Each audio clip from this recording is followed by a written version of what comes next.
Menu items మీద margin ఎంత తీసుకోవాలి, ఎంత పెట్టుకోవాలని చెప్పేసి చాలా మంది డైనామాలు ఉన్నారు. నేను చెప్పేది ఏంటంటే ప్రతి ఒక్కరు కూడా మెనూ ఐటమ్ మీద, ఒక్కొక్క మెనూ ఐటమ్ మీద 50 నుంచి 70-80 రూపాయలు వేస్తున్నారు. అది రైట్ కాదు. ఓన్లీ 20 నుంచి 25 రూపీస్ మాత్రమే ఉండాలి, అంతకంటే ఎక్కువ ఉండకూడదు. క్లౌడ్ కిచెన్లో అంతే ఉండాలి.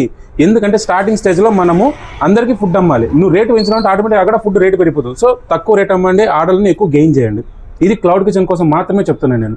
తర్వాత ఇప్పుడు నువ్వు ఇవాళ 20 రూపాయలు మార్జిన్ పెట్టుకో, తర్వాత రేపటి నాడు కావాలంటే ఇంకో 50 రూపాయలు ఎక్కువ మార్జిన్ పెట్టుకో. ఎప్పుడు బిజినెస్ సక్సెస్ అయిన తర్వాత.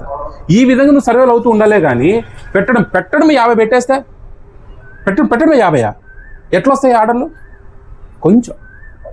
అందుకే దయచేసి ఫెయిల్ అవ్వద్దు. బిజినెస్ అనేది ఫెయిల్ అవ్వద్దు. ఫెయిల్ అవ్వకుండా ఉండాలంటే ఖచ్చితంగా 20 నుంచి 25 రూపీస్ పెట్టుకోండి. 30 రూపాయలు కూడా వద్దు. రా ఐటమ్స్, ఆ ప్యాకింగ్ మెటీరియల్, ఆ డబ్బులన్నీ దానికే సరిపోవాలి. మనం ఒక కూలలాగా చేసుకోవాలి. అంతకంటే ఎక్కువ చెయ్యొద్దు. ఓకేనా? ఇది స్టార్టింగ్లోనే ఇలాగే చెయ్యాలి. తర్వాత నువ్వు చెప్పింది కిచెన్ వింటుంది. ఫస్ట్ కిచెన్ చెప్పేది నువ్వు విను, నేర్చుకో.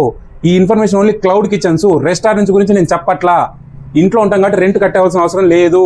ఉన్న ఐటమ్స్ అమ్ముకుంటే చాలు.